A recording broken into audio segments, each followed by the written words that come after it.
In today's video, I'm going to teach you how to send money from Wise to a Mastercard for an international transfer.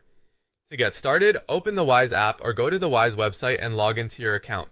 Before you begin the transfer, make sure you already have enough money available in your Wise balance. That's important because later on you'll be selecting your Wise balance as the funding source for the payment. Once you're on the home screen, tap or click Send, enter the amount you want to transfer, then choose the currency that the recipient should receive. After that, Wise will automatically show the available delivery options for that specific transfer. This is useful because payout methods can vary depending on the country, currency, transfer amount, and recipient type. Next, choose Add a Recipient.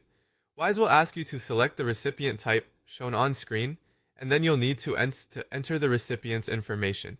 If card payout is supported for the route you're using, Wise will display the card details it needs in order to send the money. Keep in mind that the exact fields may be different from one transfer to another, so only fill in the information Wise specifically asks for. At this stage, check the payout methods carefully. If you see a card option or a Mastercard compatible payout option, follow the instructions provided by Wise. If you only see options like bank account or another delivery method, then Mastercard payout is not available for that transfer, and you'll need to use one of the supported methods instead. In other words, this part depends entirely on what Wise allows for that route. Now enter all required recipient details. Depending on the transfer, Wise may ask for the recipient's full name, card information if card payout is available, the recipient's country, the payout currency, and possibly some extra verification details. Accuracy matters here, so take your time. Before sending anything, review the transfer summary carefully.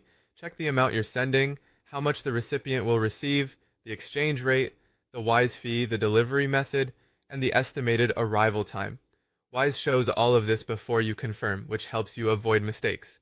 If your Wise balance already has enough funds, select your Wise balance as the payment method and choose the currency that holds the money. Continue to the review screen, then double-check the recipient details one more time. Complete any security verification requested and tap Confirm and Send. After that, head to your Activity or Transactions section to track the payment. You'll be able to see whether it's processing, sent, completed, or delayed due to additional information being needed. If Mastercard payout is supported,